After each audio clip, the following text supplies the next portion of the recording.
Welcome to the channel and welcome to today's run through of all the latest Manchester United news and transfer updates, keeping you right up to date with everything. I'm Jamie. Before we get into it, smash a like on the video.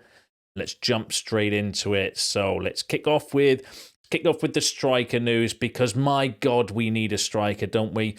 I kind of felt, I don't want to kick a man while he's down, but that was a really, really bad performance against Chelsea from Rasmus Højlund. I was away yesterday, and to be fair, there wasn't really that many kind of news updates during the day. There was a few bits in the evening, which we're going to run through in a second, but that was a really, really bad performance, wasn't it, by Rasmus against Chelsea on Friday. Give us your thoughts and feelings on that game as well in the comments below. But yeah, goals win games, and at the moment we've got no goals in the team. We've got the second worst attack statistically in the Premier League.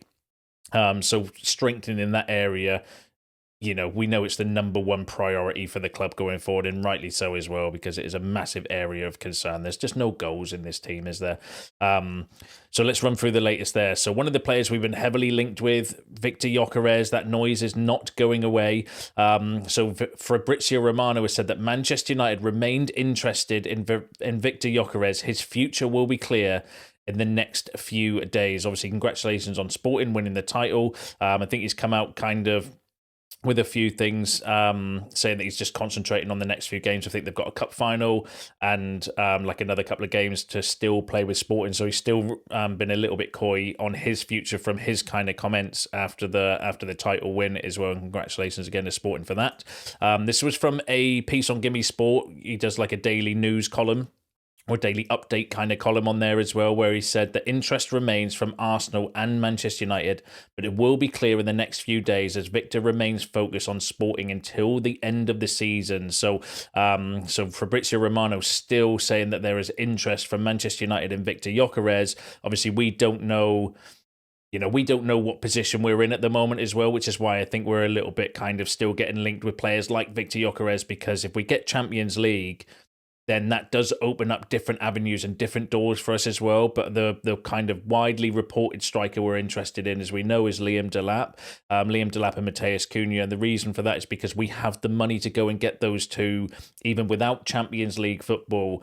But if we do get Champions League, whether that kind of opens the door for us to maybe push the boat out and go for somebody like Viktor Gyökeres, you know, who knows? There's an update on the kind of transfer list and targets or transfer list that we'll go through in a second. But why would we not be in the race for Viktor Gyökeres? He is absolutely he's one of the best, if not the best striker around at the moment that's available for 60 million. 60 million is a big outlay for someone that turns 27 next month. But if you want the best, and if you want goals in the team, then Viktor Gyökeres is as good as a good a player as you're gonna find on the market as well. I mean, look at those kind of numbers: 99, but top 1% for goals.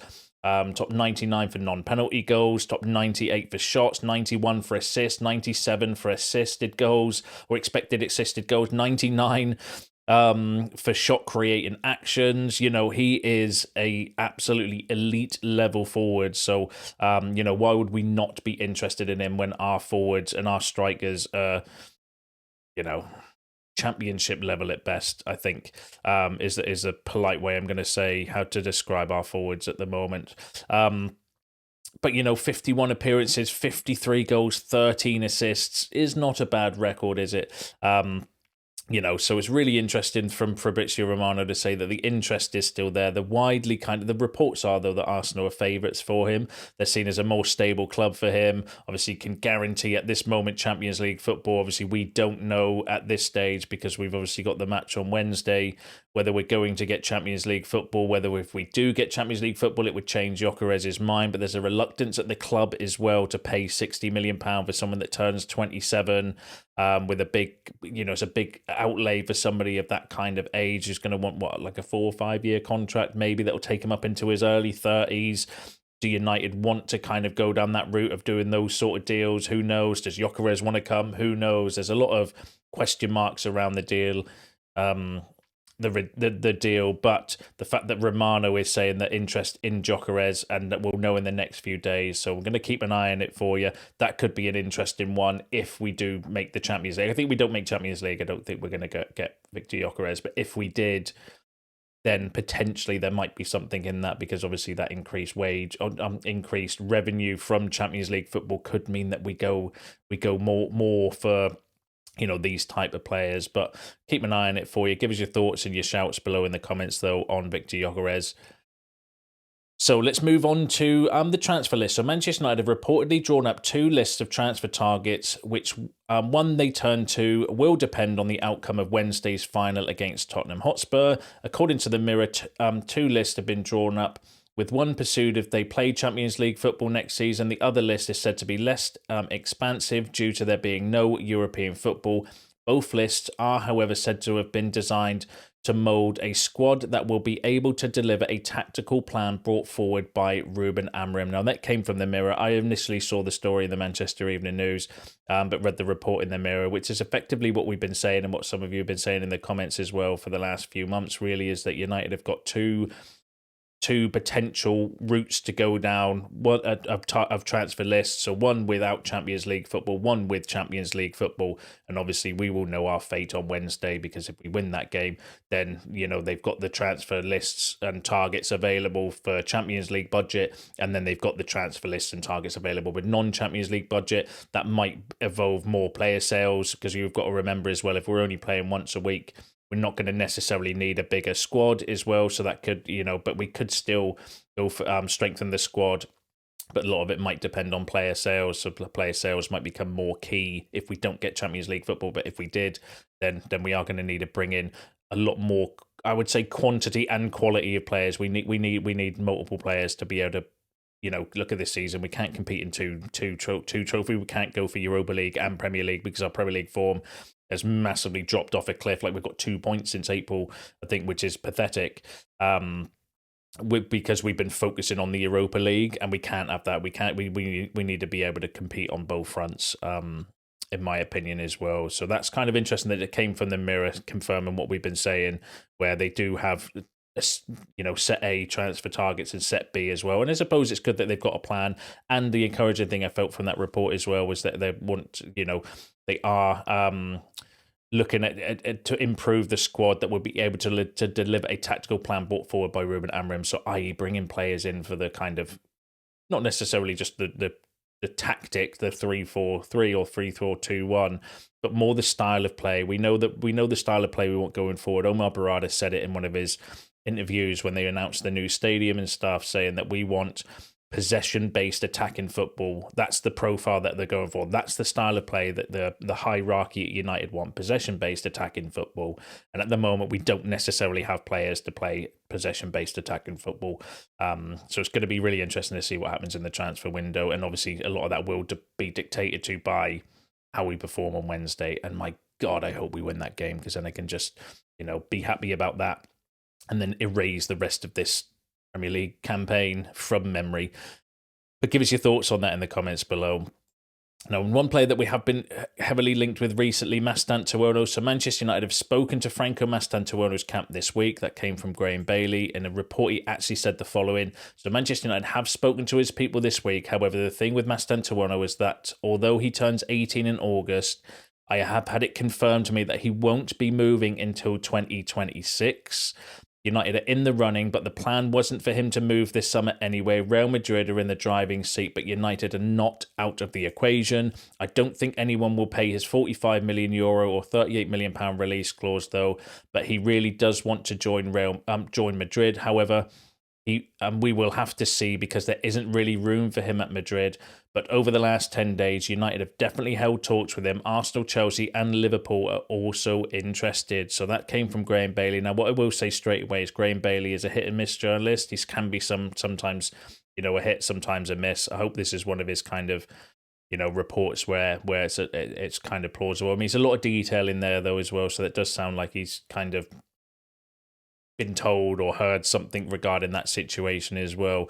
Effectively, really interesting to say that United have definitely held talks with Franco Mastantuono's agents or his camp, or be his agency, I suppose. But interesting that he won't move until 2026. That's going to be so. And I don't think we have the money to buy him and then loan him back, because we need ready-made players. We've got we need to improve the first team now. That's what Chelsea did with Kender, and I don't think we've got the budget available to do that. he wants to go to Madrid. Madrid apparently are interested and trying to get him to run his contract down so that his price becomes a little bit less. This is it feels to me a little bit kind of carbon copy to the Lenny Yoro situation, where Madrid were trying to get Yoro to stay, or were wanting to kind of pay a deal less than his release clause, and United swooped in. If you remember last season, the talk was we made an aggressive move, paid a little bit more for Lenny Yoro than what they were asking price was in order to kind of get him. And this feels like a similar situation where we're battling with Madrid, whether we would go in and just pay the release clause to secure the transfer.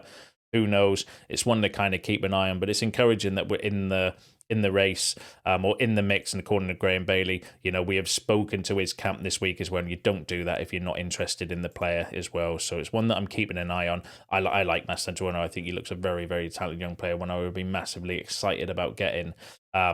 But yeah, we need to kind of keep an eye on and see if it's one we can get over the line as well. But give us your thoughts and give us your shouts in the comments on that below. Now, United could be in for a little bit of a windfall this transfer window as well. So Alvaro Carreras to Real Madrid is now very advanced. This deal is to be finalised soon.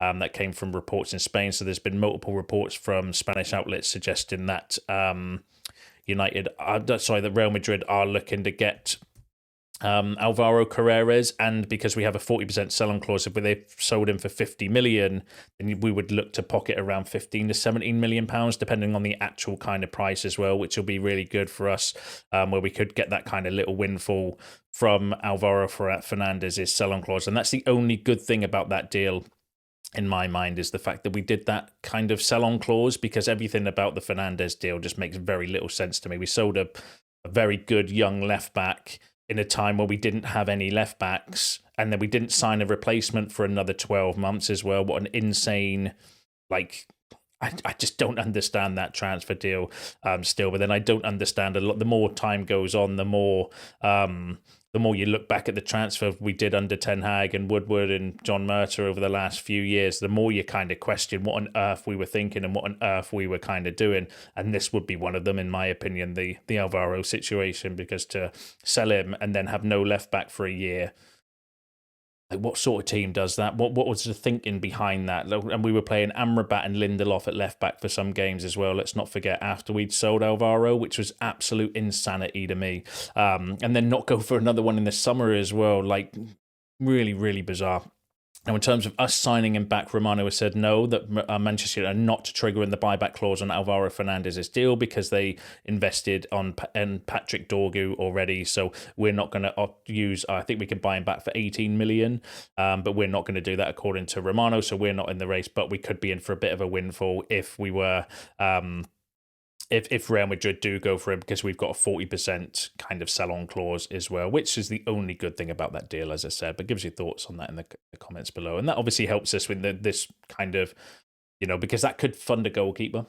You could use that money to go and get Mastantuono if you wanted to as well. So that's a kind of a good bit of, that's the only good bit of business about that deal as well. There are reports that Greenwood might be sold as well from Marseille, and we've got a 50% clause on his profit as well. So the profit they make from Greenwood, we're going to get 50% of that as well. And again, that only helps us in the transfer window as well, because the more money we can generate through player sales or through these types of deals, then the better it is for us as well.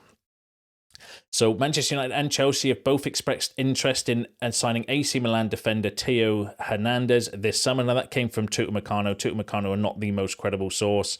They can be hit and miss, but, I've never found them to be that reliable personally. 27-year-old, contract expires in 2026, so it could be, a little bit of a deal to be done there. Apparently they want 40 million euros though for him as well, which I think is a little bit kind of too high for someone that's out of contract potentially in 12 months and of that kind of age. If you could get him for cheaper than that, it would be a great deal to do. But are we really in the market for another left back? As Romano said, then we've just signed Patrick Dorgu. We've got Diego Leon coming in. There's reports that Harry Amas is going to get a new contract as well. But whether we would keep them or loan some of those out, who knows? But if you want to go for, a very, very good left back and play in the system as well, left wing back, really, really attacking, then Theo Hernandez wouldn't be a bad shout to kind of do. It's just, I don't trust the credibility of that news story, so I'd want to see a bit more credibility regarding that as well. But yeah, give us your shouts on that in the comments below.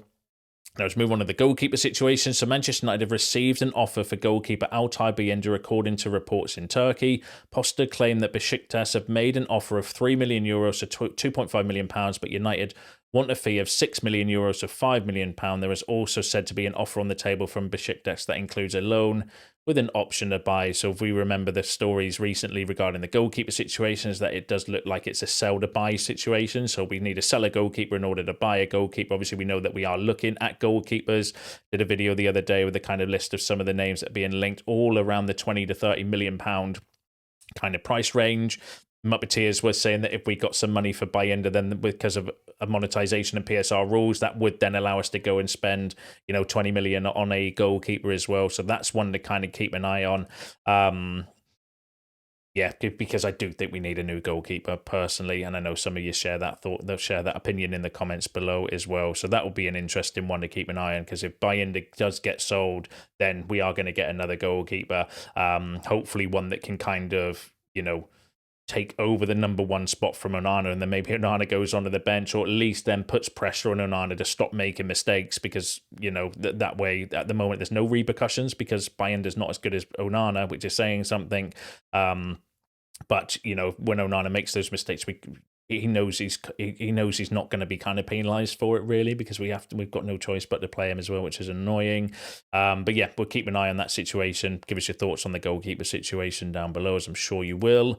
Now, another name, though, that we've been linked with is Emiliano Martínez has offers from Manchester United and Barcelona to leave Aston Villa. Now, that came from a South American source. I don't know the credibility personally, but it's been doing the rounds on social media this morning by some aggregator sites as well that are fairly decent, suggesting that Martinez has offers from Manchester United and Barcelona. Obviously 32 now. I don't know his contract situation. Let's have a little look. Contracted until 2029. Are Villa going to want to kind of sell him? I mean, potentially.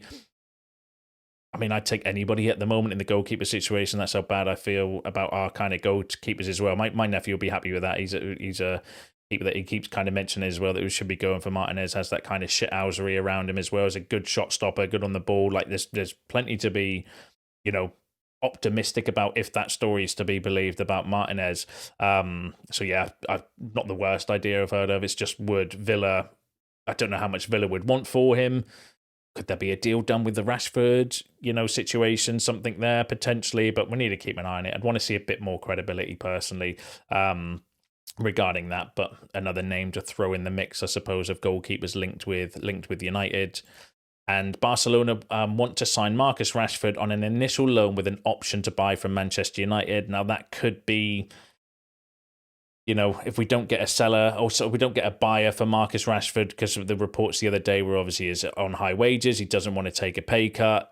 And, we don't know whether Villa are going to go for him or not, or the reports are that he does want to go to Barcelona, but we know Barcelona's money situation is always up in the air as well, although they always do seem to find a way to sign players and stuff. So we'll have to wait and see. And like, as a worst case scenario, if we have to loan him out, I wouldn't want to do an option to buy, though. Again, I would do an obligation to buy personally. So if we did end up loaning him out with an obligation to buy, like we've done with Sancho, not the end of the world, but not the ideal situation neither as well. Obviously, United want to remove him permanently if they can, but we'll have to just wait and see how that kind of plays out in the summer as well. But give us your thoughts on loaning Rashford to Barcelona. Would you do that as a kind of last resort?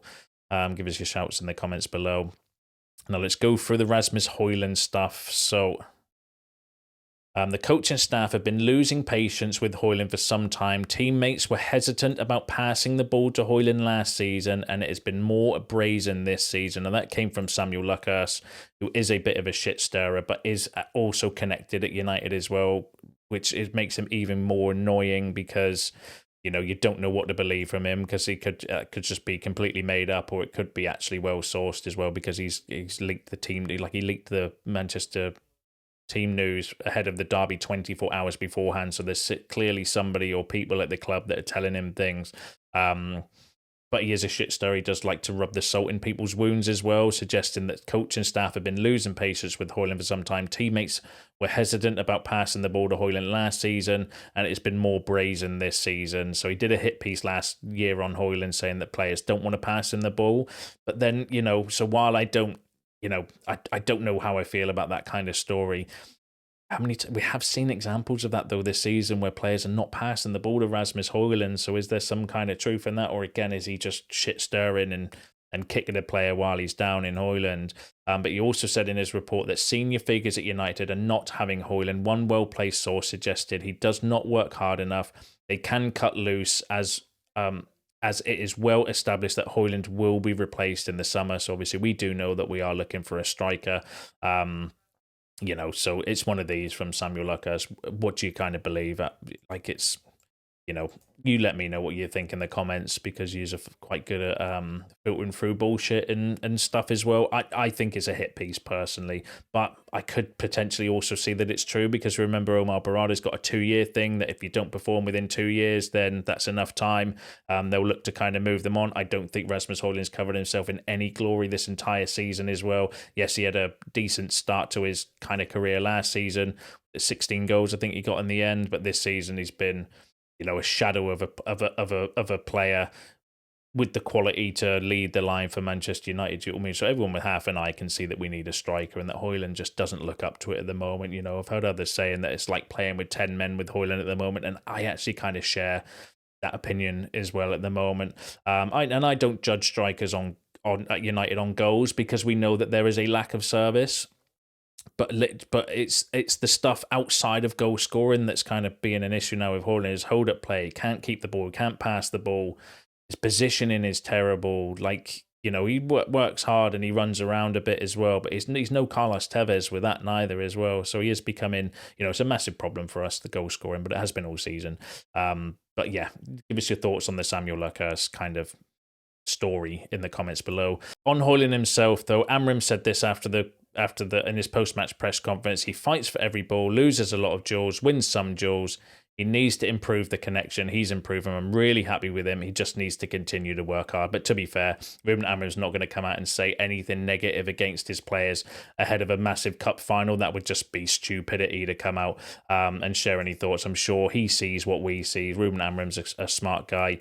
A lot of the times he does come out and kind of, that's why I like him so much, because he comes out and effectively says it how we kind of say it, or how we see it as well, a lot of the times as well. So he's not daft and he's not stupid. He can obviously see the performances himself, and I'm sure, otherwise why would our top priority be forwards?